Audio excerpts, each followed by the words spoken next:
we have one temple in India where I'm always coming every year, a few months. It's in Orissa. And in that temple, there used to come one dog, you know? And that dog always eats from the prasadam plates which are being thrown in one basket.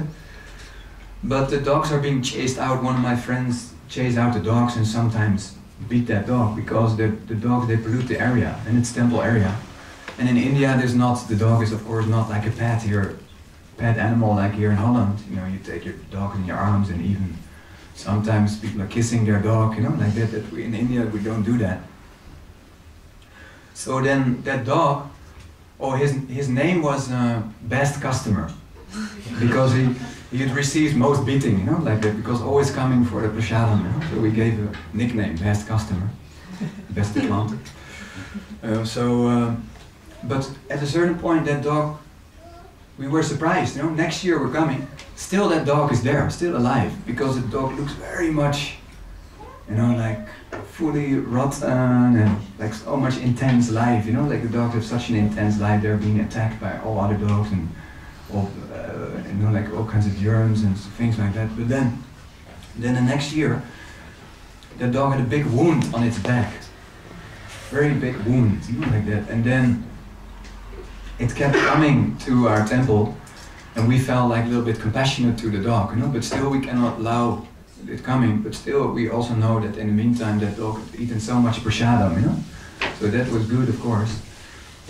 But then that wound started to rot, and it became just a huge hole, you know, like in the back of that dog, like just one hole.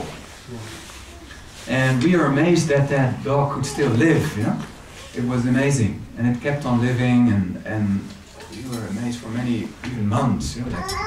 And at a certain point, my friend, he found the dog outside, because we heard from one other person he will never pass urine or stool in the temple area, and then somewhere outside it left its body, and it was lying there, and then he come to me, our best customer is dead, and like left its body.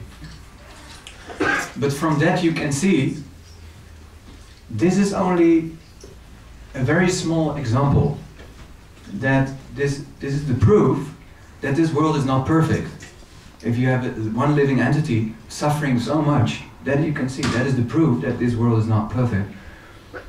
And though it is also perfect, it is the material world, it is designed in such a way that gradually you will lose your false ego, because the nature works like that.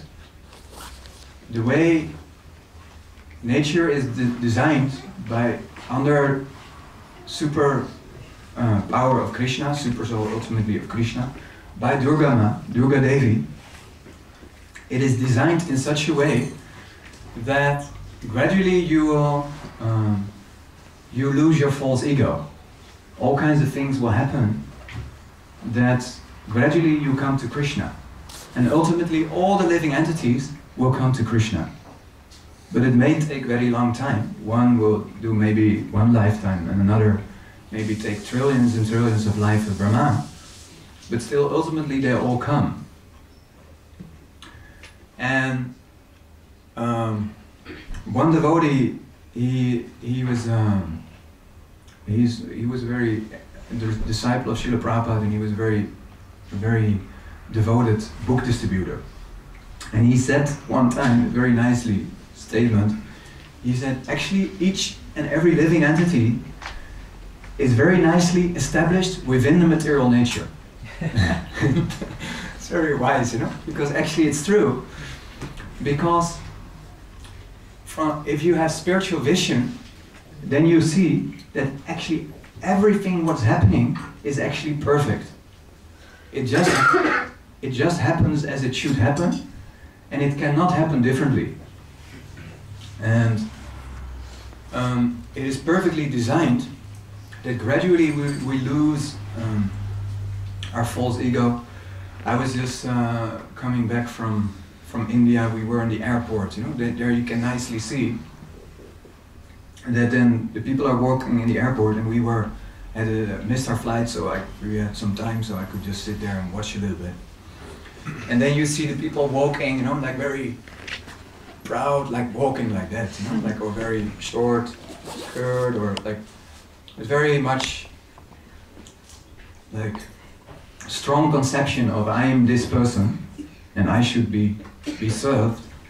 I even had one time one boy in front of me, and he was at a counter, and he became very angry, and he threw his passport on the counter, and he said, like this, "Batch, I want to be served." Like that, but he just, actually in one sense all were like that, but sometimes it comes up and sometimes not. As long as we're conditioned, all were like that, we want to be served. And then of course that lady, she became angry, so she said, "Sir, there's another queue, I will not help you anymore." So then he could not, he had no choice, you know? Like, so a little bit, some lashing the false ego gets. So then other people just walking there, very straight, you know, they go to one counter for the transit, then they tell them, "No, another counter," and then they have to go another counter, and then there's a huge queue, you know? So already you see them a little bit walking like a little bit not so straight anymore, you know? I mean, it's like, if you look all the details, it's like that. Actually, we're doing everything. We need to be doing that under the guidance of the spiritual master. Otherwise, it will be very difficult to make the distinction between which actions are coming from our own mind and which actions are coming from Krishna. So at that time I was looking around, you know, like I had read in some spiritual books that you need a spiritual master. So I also was looking around, so also when I'm going out, you know, into nightlife, so maybe I meet one spiritual master, you know, like that. I didn't know that it worked a little bit differently like that and that, but still it was some search was there, you know. So because of that, I would meet very interesting people. I had one friend, and he was in Australia, and then it happened to him that for a long time he was enlightened, you know. He hardly didn't sleep anymore, and he became fully detached from his family, and he was all the time he was in bliss, and like that. And so all the time this kind of people I meet. But then later on he said he think this is too much, you know. If I become fully detached from my family, it's scary, you know, like because it's not normal, you know, like you find yourself in a situation that you don't care about your family anymore at all, you know, like that is really strange, you know, like that. So he came back again down to earth, and he was again like unhappy, you know, like that, normally like unhappy, and at least going like normal person with job and things like that. So, and also I met a man, and he was always drunk, and but he was very good in telepathy, you know, and he would sometimes he would sit down in the bar and he was drinking, and I lived upstairs, and then I could sense it, so I come down and I bring one CD of a certain artist, and we put up that CD, and he says, "Okay, you start to learn," you know, like we're doing practicing telepathy, like that. And that he could remember when he was 3 months old that he was a little baby, and his parents were throwing with him as a little baby, you know, like that. So, but of course he was a drunkard at the same time, so he cannot be, I could see he cannot really be a spiritualist. But in that room where I was staying, sometimes ghosts would be there. And he was like some type of medium. So one time I'd been here to the temple, then it was a few months before I joined the temple here in Amsterdam. Then I came into his room, in my room, and he was sitting there, and I brought a whole set of Bhagavatam, which Jagadananda he had with all his Shakti, you know, Jagadananda like, he put that set right in front of me, the table there. That's, oh, this for you. So I couldn't, wow, okay. And that was my Bhagavatam set. So 1 hour later I brought that Bhagavatam set into my room there, near Waterlooplein here in Amsterdam.